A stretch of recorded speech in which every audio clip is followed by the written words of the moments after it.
Muy buenos días para todos.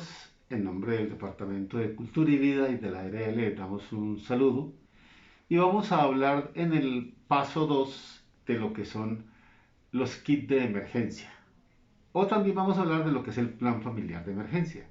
Recordemos que es importante que cada persona tenga adaptado en su casa un plan familiar por si algo se puede presentar. Una emergencia es de muchos tipos. Hablamos anteriormente de sismo, pero también puede ser una emergencia de salud, una emergencia por fuego, etcétera. Entonces necesitamos elementos para atender una situación inesperada. Recordemos que la emergencia presenta una característica importante. No se sabe cuándo se va a presentar. ¿Qué se requiere cuando se dé la emergencia? Estar preparados. ¿Cómo nos preparamos? Este es uno de los elementos que utiliza Cultura y Vida para informar a todos de qué debemos tener en cuenta en caso de una necesidad o de una emergencia. Emergencias pueden ser de salud. Cuando hablamos de emergencias de salud, hablamos de algo importante en toda casa y en toda familia que es un botiquín de emergencia. Ese botiquín que debería ser una disciplina de toda persona tener un botiquín, porque nos ayuda en caso de una necesidad. Pero se pregunta uno, ¿qué es lo que debe contener un botiquín? ¿Qué debemos tener en un botiquín? Recordemos que un botiquín siempre debe llevar fundamentalmente cuatro partes importantes. Primera parte, elementos de curación. Segunda parte, antisépticos.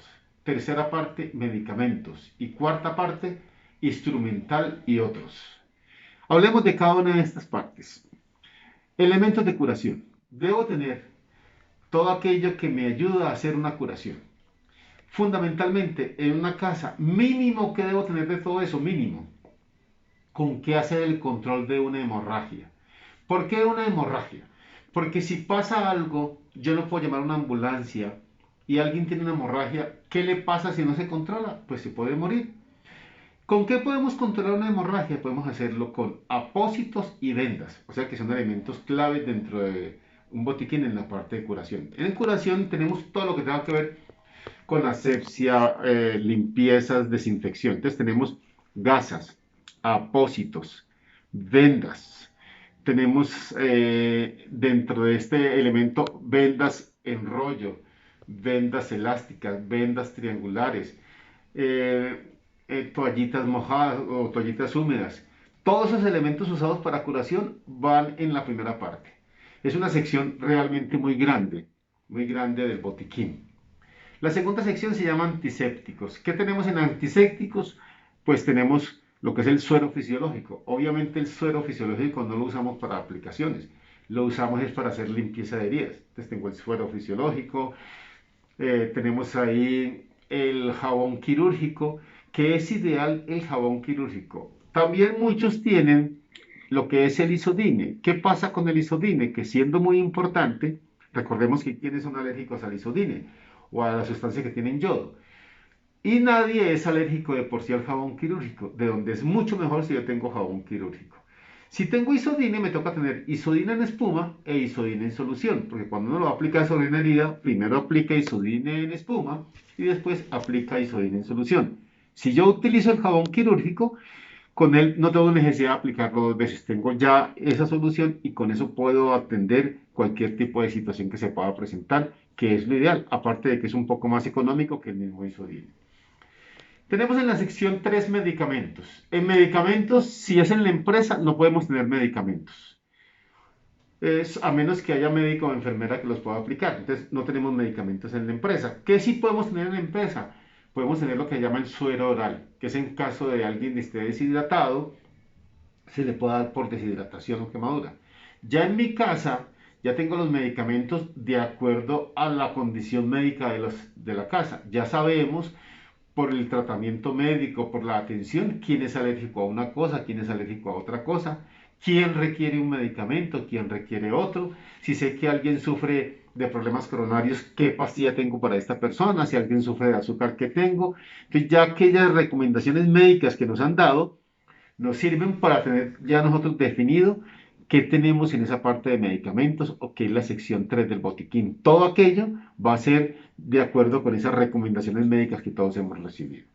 Y tenemos en la última sección lo que es instrumental, la parte de instrumental y otros, todo lo que son instrumentos. Entonces ahí tenemos, por ejemplo, la tijera de trauma, tenemos el termómetro, tenemos los bajalenguas, tenemos también las famosas curitas que ya conocemos muchos.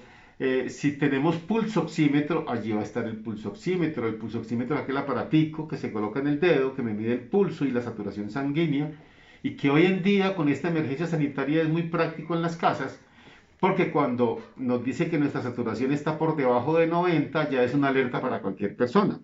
Tenemos el pulso oxímetro y tenemos los demás elementos que vamos a usar. Es importante también tener ahí lo que es una pera de succión. ¿Qué es una pera de succión? Es similar como si fuera un gotero. Es como una especie de gotero con una perita. Eso en caso de que una persona tenga algún problema y tenga fluidos, por ejemplo, tuvo una convulsión o una convulsión tipo epiléptica y presentó fluidos. Después de que pasa la convulsión, se utiliza la pera para extraer los fluidos. Sí, entonces eso es muy práctico. Muchas madres que han tenido niños utilizan una especie como de goterito para limpiar las vías, la nariz de los niños. Es algo parecido a una pera de succión, que es plástico. Esas peras son realmente muy prácticas y cuando uno las requiere, uno ve la necesidad y la importancia de poder tener estas peras. Entonces el botiquín básicamente debe tener tres partes importantes. Primera sección, elementos de curación, que es una sección grande. Segunda sección, antisépticos. Tercera sección, medicamentos. Y la cuarta sección, instrumental y otros. Y el botiquín debe estar organizado exactamente en ese orden. Sí, ya uno sabe que va a la primera, a la segunda, a la tercera sección. En esa última sección también tengo lo que es los guantes, los tapabocas, pero como ellos son en gran cantidad, uno los va a tener aparte. En las empresas, todo lo que tiene que ver con inmovilizadores y demás se tienen junto a la camilla porque son elementos que ocupan mucho espacio y no va para tenerlos directamente dentro del botiquín. Entonces eso sería un aspecto importante a tener todo dentro del botiquín. Mínimo en la casa que debe tener el botiquín. Uno, con qué controlar una hemorragia y dos, con qué hacer la limpieza de una herida, o sea, también con apósitos y vendas y jabón quirúrgico y guantes y tapabocas, pero ojalá lo tengamos como tal. Hay una resolución que es la 0705 que hace referencia a los contenidos del botiquín, donde divide estos en botiquín tipo A, tipo B y tipo C. En una empresa debemos tener siempre como mínimo botiquín tipo B. Y en la casa, pues tenemos mínimo A en adelante. Si yo puedo tenerlo con más elementos, pues es un aspecto muy importante. O la idea es que ese botiquín siempre sea tipo maletín o tipo mochila. Así como tenemos este aquí, que yo lo puedo transportar, lo puedo llevar de un lado a otro. Porque la idea es llevar el botiquín donde se requiere y no traer la persona donde está el botiquín. Por eso se usa que sea siempre tipo maletín o tipo mochila. Hay unos elementos prácticos que hoy en día han surgido para hacer botiquines, que son esas cajas que se usaban para herramientas. Las adaptan uno como botiquines y son realmente muy prácticas en la casa y nos ayudan. Entonces, este es otro de los elementos que Cultura y Vida tiene para que todos nosotros vamos aportando a aspectos positivos en nuestra casa. El otro punto que debemos tener en cuenta es la maleta de emergencia. Siempre se habla de tener una maleta de emergencia que nos pueda servir en caso de necesidad. El botiquín haría parte de esa maleta de emergencia, pero ¿qué más voy a tener dentro de la maleta de emergencia? Ya hemos dicho algunos puntos anteriormente, es como un pito, que sea bueno, una linterna con pilas y recargable, el radio, una muda de ropa completa y importante, una manta térmica. ¿Qué es una manta térmica? Son unas especies como de mantas de color aluminio, las hemos visto en algunos lugares. Esa que es de color aluminio calienta a la persona. Cuando alguien tiene un frío, etcétera, lo cubrimos con la manta térmica y él se va calentando. Muchos lo usan cuando salen a acampar, salen a hacer salidas y son prácticas. Hoy en día ya se distribuyen unas mantas térmicas que son de doble uso, unas que tienen color dorado por un lado y color aluminio por el otro lado. Entonces, cuando la persona está demasiado caliente y yo requiero enfriarla, coloco el color dorado por fuera.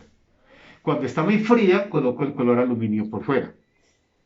Ahora, si es solo color aluminio, esa solo sirve para calentar a la persona.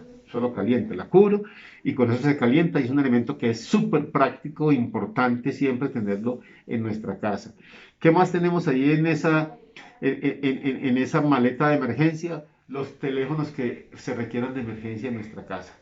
Si sabemos que alguien tiene un problema médico, ¿a quién tengo que llamar en ese caso? O teléfonos de emergencia para un transporte, para alguna necesidad que todos tengamos. Tengo esos elementos importantes. Tengo toda la información de el tipo de sangre, la presión normal de cada persona o las alteraciones que posee una persona de acuerdo al caso. Eso estaría dentro de esa maleta de emergencia que es bueno que todos la tengamos en cuenta. Hay una información muy importante que distribuye la Secretaría de Salud Distrital en Internet, donde da unas recomendaciones con relación a los botiquines de emergencia y al kit de emergencia o las maletas de emergencia. Podemos basarnos en estas recomendaciones que dan para que todos vamos implementando eso en nuestra casa. Cultura y Vida siempre ha estado trabajando por el bienestar de todos nosotros en la empresa, así que aprovechemos estas oportunidades para que cada vez vamos aumentando, dando pasos agigantados en el camino de la prevención. A nombre de Cultura y Vida y de la ARL, les damos un saludo y esperamos que todos se encuentren muy bien.